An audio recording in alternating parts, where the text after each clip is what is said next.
Equinox Télévision, au-delà de l'image, nous rendons compte.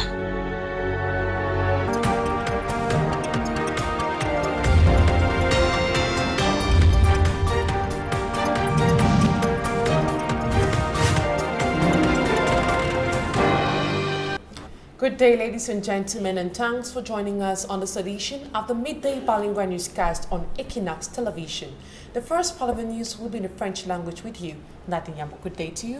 Good day, Immaculate Fogui. Mesdames et messieurs, bonjour. Merci d'honorer ce rendez-vous de l'information sur Equinox Télévision. En ouverture de ce journal, évoquons la célébration des 38 ans de Paul Biya à la magistrature suprême. Un militant du Rassemblement démocratique du peuple camerounais fait une critique sans complaisance du bilan de l'homme du 6 novembre 1982. Selon Saint-Éloi Bidoun, le règne de Paul Biya de 1982 à 2020 est un échec sur toute la ligne. D'autres précisions dans ce reportage de Aïe Cyril.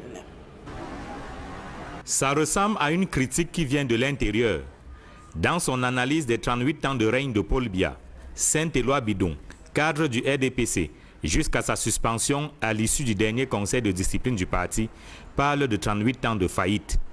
Dans une tribune parue dans la presse, le militant suspendu du RDPC souligne par exemple que les concepts de rigueur et moralisation qui ont accompagné l'accession de Paul Biya au pouvoir se sont transformés en 38 ans en vigueur et normalisation de la gabégie. Une analyse que soutient des acteurs de la société civile. Lorsque nous regardons la gouvernance au Cameroun, est-ce qu'on peut vraiment dire que c'est vraiment irrigué par la rigueur? Ça, il est difficile de le dire parce que ce sont les détournements à grande échelle. Je crois que lui-même, il a mis tout un gouvernement en prison. Est-ce que lui-même est assez rigoureux dans ce qu'il fait, dans sa façon de gouverner? J'ai la peine à le croire parce que s'il y avait assez de rigueur, il y a un certain nombre de cacophonies qu'on n'aurait pas vécues. Paul Biya laissait entendre qu'il souhaite qu'on retienne de lui l'homme qui a démocratisé la vie politique au Cameroun. Saint-Éloi Bidoun estime qu'il s'agit de belles intentions galvaudées par des barons du RDPC qui, citation, ordonnent de brûler les pancartes d'un parti d'opposition qui a pourtant les droits de se déployer. Sous le coup d'une suspension, Saint-Éloi Bidoun cite également les cas de sous-préfets qui bourrent les unes au profit du RDPC. Bref, sous l'ère Biya, la démocratie au Cameroun est plutôt à construire. Il y a eu beaucoup de maquillage, beaucoup de mesures cosmétiques, mais beaucoup de choses pour plaire ou pour faire croire qu'on est en train d'aller dans le sens effectivement du pluralisme et de l'ouverture. Le code électoral qui était celui-là qui était censé créer un cadre approprié pour une dévolution transparente du pouvoir, c'est un document qui, une fois de plus, a été taillé sur mesure. Sur le plan de la sécurité, le Cameroun n'est plus ce havre de paix longtemps vanté. Savamment orchestré par les stratèges du chaos tapis au sein du régime, selon Saint-Éloi Bidoun, la crise anglophone donne l'occasion à Paul Biya de démontrer qu'il est un mendiant de la paix. Mais il ne la saisit pas, pense la société civile. Le Cameroun fait face à beaucoup de défis et malheureusement, encore une fois de plus, on ne voit pas le monsieur du 6 novembre. On ne le voit pas beaucoup. Et ça nous désole parce qu'on aurait pu ne pas le voir partout, mais le voir à Kumba la semaine passée. Parce que quand même, un événement majeur a touché la société camerounaise, a choqué l'humanité. Et donc, une fois de plus, on sera attendu à le voir, à prendre le bâton de commandement. Au final, de 82 à 2020, c'est 38 ans d'amertume pour une génération de Camerounais qui n'a connu qu'un seul homme. On célèbre quelqu'un qui a fait 38 ans au pouvoir. Vous comprenez qu'une personne comme moi, j'ai des problèmes parce que 38 ans, c'est 38 ans, c'est mon âge. Ça fait qu'on se demande bien, est-ce qu'on n'aurait pas pu célébrer autre chose? Est-ce qu'on n'aurait pas pu célébrer l'alternance au pouvoir? Est-ce qu'on n'aurait pas pu célébrer une autre personne? Est-ce qu'on n'aurait pas pu avoir autre chose que ce qu'on a aujourd'hui? Parce qu'on a quand même toute une génération de Camerounais qui n'ont pas vécu autre chose que sous la direction du président Paul Biya. Que sont devenus les concepts de rigueur et moralisation, paix, démocratie, prospérité et autres qui ont animé les premières heures du règne de Paul Biya? La question se pose après 38 ans de pouvoir. Je ce reportage que le bilan des 38 ans du chef de l'État est diversement apprécié par des Camerounais. Si d'aucuns critiques dénoncent sa faillite, d'aucuns estiment que le président Paul Biya a donc œuvré pour le développement du Cameroun. Tout autre chose à présent, les évêques du Cameroun condamnent l'enlèvement du cardinal Christian Toumi, même si l'imminent prélat a été relâché après une nuit en captivité. La conférence épiscopale s'indigne devant un acte qu'elle qualifie d'ignoble perpétré contre l'une des plus grandes valeurs du Cameroun. Rodrigue Ngassi, Marcelin Gansop. Sur les hauteurs d'un volier, la nouvelle de la libération du cardinal Christian Toumi est parvenue telle une manne tombée du ciel. Tous les évêques sont unanimes pour dire leur choc et leur désapprobation totale. En ce sens que le cardinal est pour notre pays une icône d'une exceptionnelle valeur et le simple fait même qu'on l'enlève est déjà en soi pour nous une profanation du sacré qu'il représente. La conférence épiscopale se réjouit de cet aboutissement heureux, non sans condamner avec la plus grande fermeté ce qu'elle considère comme un affront et une grave atteinte à l'un des symboles les plus respectés. Même s'il est libéré, penser le faire, envisager de le faire et le faire concrètement montre que nous sommes vraiment tombés dans la démesure.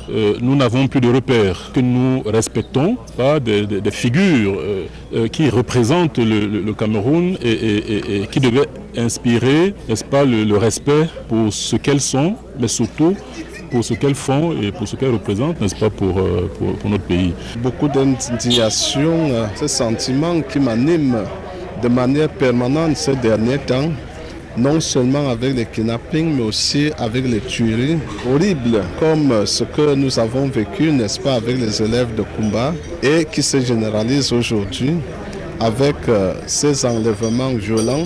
J'ai été vraiment très indigné. C'est quand même beaucoup, c'est osé, n'est-ce pas, d'aller jusque-là par rapport à sa représentation sociale et spirituelle. Un soulagement de voir le cardinal libre de ses mouvements, mais des questionnements et un mur d'interrogation sur la tournure que prend la crise anglophone et son cortège de malheurs, sous fond de perte de nos valeurs. Notre culture chrétienne traditionnelle africaine doit se repenser parce que ce n'est pas normal que des jeunes enfants puissent humilier un si bel âge, une si haute dignité que tout le monde entier respecte. Donc je suis vraiment préoccupé de savoir qu'est-ce qui nous arrive, pourquoi nous sommes à ce point-là qui dépasse l'intelligence d'une personne normale. On n'a plus, n'est-ce pas, de considération envers, n'est-ce pas, l'autorité. On ne respecte plus rien qui vous rappelle, n'est-ce pas, des références. On est dans une forêt, n'est-ce pas, de l'enfer. On est vraiment en enfer.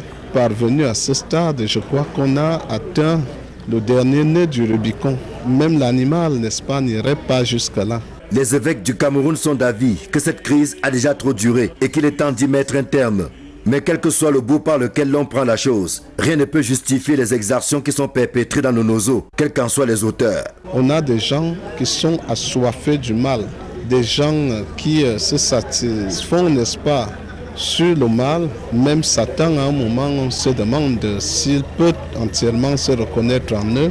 L'heure est venue de nous ressaisir et de reprendre conscience de nos valeurs fondamentales. Sinon, nous allons dans le chaos et à la dérive et personne ne peut souhaiter cela pour notre pays qui a une si belle histoire humaine et africaine. Les évêques du Cameroun étaient réunis dans le cadre de leur 45e assemblée plénière après le rendez-vous manqué de fin avril dû au coronavirus. Occasion pour eux de rendre un vibrant hommage à Monseigneur Samuel Cléda, archevêque de Douala, dont le protocole de soins a contribué efficacement à la lutte contre cette pandémie. Et l'actualité hors de nos frontières à présent, avant la deuxième partie de ce journal, et évoquons ces manifestations aux États-Unis. Au lendemain du scrutin présidentiel, des dizaines de manifestants ont pris d'assaut les alentours de la Maison-Blanche pour demander le départ du président Donald Trump. Il accuse d'avoir exacerbé les tensions sociales aux États-Unis. Les forces de l'ordre sont restées mobilisées pour la circonstance. D'autres précisions dans ce reportage de nos reporters aux États-Unis, Jean-Jules Ngako et Bruno Kemayo. De 3 nuits après les élections présidentielles aux États-Unis, des dizaines d'Américains se relaient au Black Lives Matter Plaza devant la Maison-Blanche afin d'exprimer leur désir de voir le président Donald Trump quitter le bureau ovale. Ces derniers l'accusent d'avoir non seulement exacerbé les tensions raciales existantes, mais surtout de soutenir ouvertement les milices de suprémacistes blancs dans le pays. Well, it's been a very interesting 4 years, especially being a black woman in America. The Trump administration has waged a war against Black America and people of color and people of the LGBTQIA community. So this is a pivotal moment in this country to remove that bigotry, to remove that hate, to rid us of that white supremacist energy, because having a leader of your country who is affiliated with those things just fuels that amongst the people who already feel it. So there has been more acts of blatant everyday racism being experienced by people of color and especially black people. The amount of redlining, the amount of just discrimination, all of it has been highlighted, and it all stems from. And I was expecting that, and then the first debate, of course, it was so, the energy was so bad, you know, and just like so negative and just so insulting. The exact opposite to the energy that's going on right here, right now. And then they had the other debate, which wasn't as bad. It was more reined in. Posé sur la table. D'autres aussi espèrent que le blason des États-Unis puisse être redoré et cesse d'être le sujet de toutes les moqueries de par le monde. My expectations are high because there has been a lot that the Trump administration has put into place. So with Joe Biden and Vice President Kamala Harris coming in, it's going to be a lot of restoration and cleanup that's going to be needed. But there's also going to be legislation we need legislation that truly makes a difference. How would I want everything to change? Well, it would be great to not be hated by every other country in the world that thinks we're a laughingstock. That would be the biggest change right away. It would be great if Biden could possibly do a little bit of what Bill Clinton did and get the country a little more out of this terrible debt that we're in, which could be very possible. Ils sont tous porteurs de messages d'espoir pour un changement profond dans le pays qui pourra ramener la paix et l'harmonie au sein d'un peuple plus que divisé sous la présidence de Donald Trump. For me, it's a Et signalons la suite de ce reportage que jusqu'ici, on ne connaît toujours pas le nom du président des États-Unis. Il faut signaler cependant que Joe Biden est toujours en tête des sondages avec 264 grands électeurs contre 214 pour Donald Trump. Il faut également préciser que le candidat démocrate Joe Biden s'est donc montré confiant pour la fin de la course à la Maison-Blanche. Il a déclaré « Nous sommes en bonne voie de décrocher 300 grands électeurs », a-t-il déclaré avant d'appeler les Américains à se rassembler pour surmonter leur colère. Donald Trump, pour sa part, a remporté la Floride, un État clé, mais aussi le Texas, historiquement républicain, mais que les démocrates avaient dans l'espoir de décrocher. À présent, la deuxième partie de ce journal en langue anglaise avec vous, Immaculate Fogui. Exactly, Nadiambo. Once more, good day and thanks for staying with us on this edition of the Midday Bilingual Newscast on Equinox Television. His Eminence, Christian Cardinal Thumi, has been set free. He was set free yesterday afternoon by unknown men under unclear circumstances. Meantime, the paramount ruler of Seoul is yet to be released. Magic and Gable tells us details. Christians of the Roman Catholic Church, alongside Reverend Fathers and Sisters, heading towards Babesi in the Ngoketunjo division of the Northwest region. Singing songs of praise, the Christians drawn from Kumbu and Jakiri were on a mission to Baba village to demand for the release of His Eminence, Christian Cardinal Thumi, kidnapped by unknown armed men Thursday.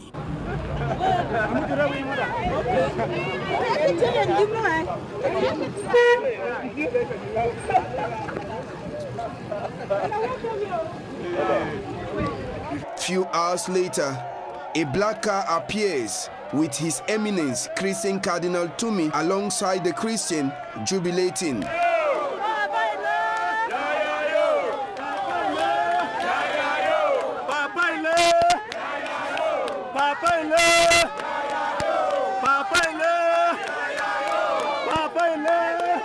He was then later transferred from the black car to another as they head towards Kumbu. Thank you, Jesus. Thank you, Jesus. Thank you, Jesus. Thank you, Jesus. Thank you. Oh, God. Jesus. Thank you, Jesus. I will say this people will leave. It's okay, it's okay. I will say they will leave. It's okay. Father, please put hand under. Put hand on the leg.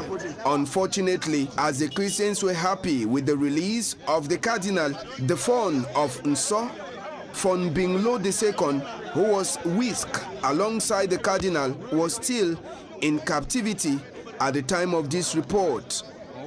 Christian Cardinal Tumi, after spending a night with his kidnappers, will certainly have much to say concerning those who picked him up on Thursday night and released him later on Friday.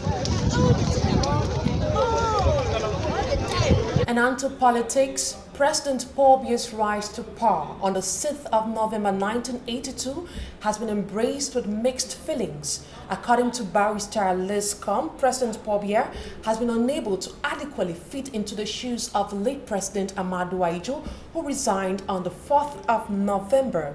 Meanwhile, a writer and politician, Francois de Bourguet-Vimbe, believes that true democracy is what Cameroonians are experiencing now. Details with Innocent Aze.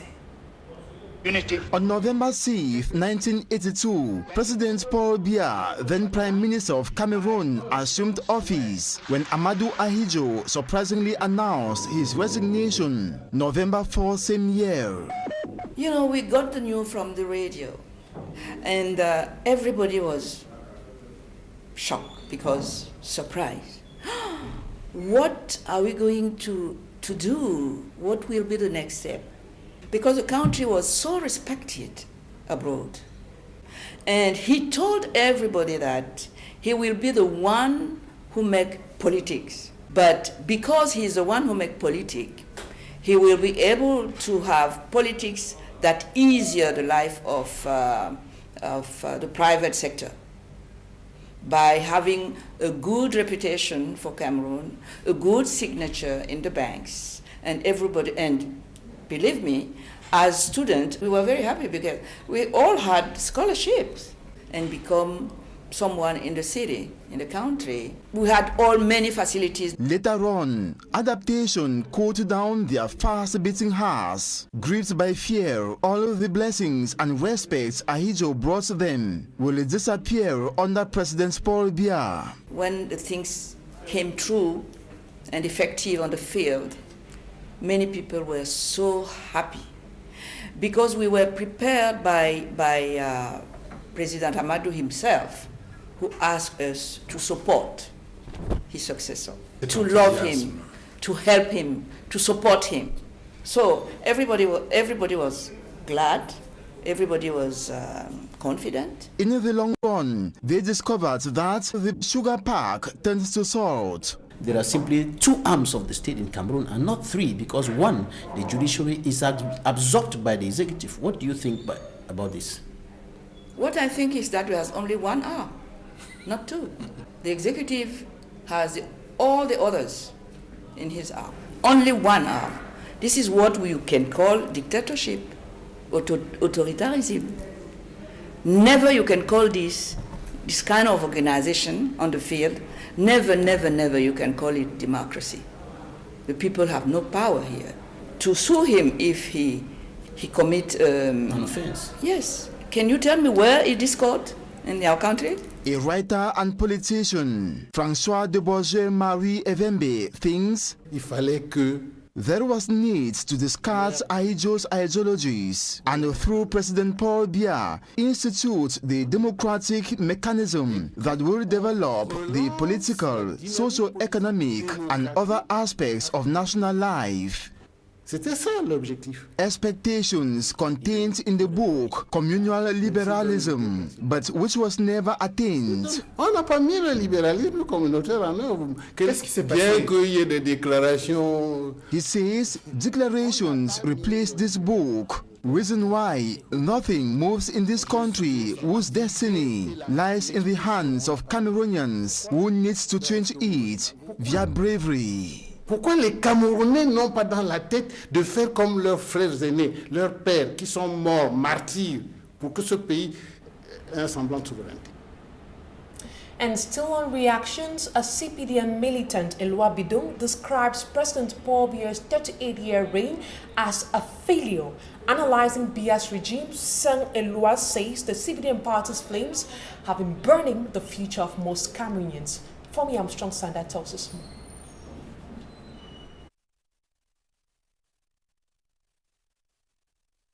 Président Amadou Ahidjo quitte définitivement le palais présidentiel. The 38th anniversary candles of the Biya regime have paradoxically been used to burn the future of Cameroon and Cameroonians instead of brightening, according to Saint Eloi Bidum. Talking to Le Messager newspaper on the Biya regime, seat November 1982 to November 6, 2020, Saint Eloi Bidum says the legacy is pathetic, heavy and excellent in destruction. The militant of the CPDM political party says everything has been burned by the flames of the CPDM party logo.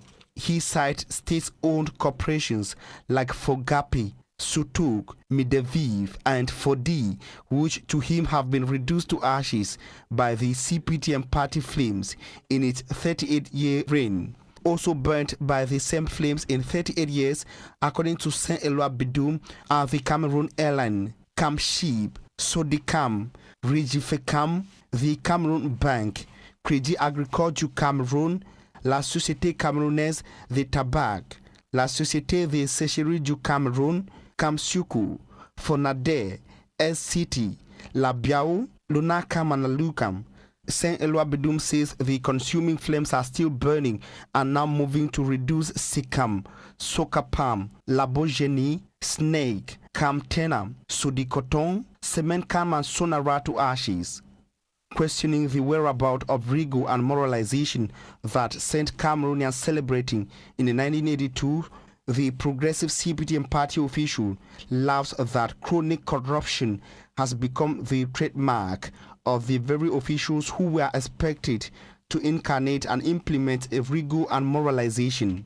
38 years of rigor and moralization with an entire government in prison for corruption, running from a prime minister, ministers of state, ministers, secretary generals have the presidency, secretaries of state, director generals, majors from INAM, expert in public administration, law professors and eminent economists. Saint Eloi Bidum sees a 38 years of democracy hijacked by old demons. A 38 years of democracy where a president of the National Assembly publicly orders the burning of the gadgets of an opposition political party. A democracy where results of an election are hijacked by a speaker of a National Assembly. He believes that some regime bigwigs have either refused to read or have read and have refused to apply the communal liberalism of President Paul Biya. Saint Eloi Bidum sees a 38 years reign and legacy of war, facilitated and maintained by top administrative and military officials in order to siphon and swindle state funds. He believes that the war against Boko Haram and the war in the northwest and southwest regions of Cameroon will not end because top military and administrative officials of the same regime want to keep making money.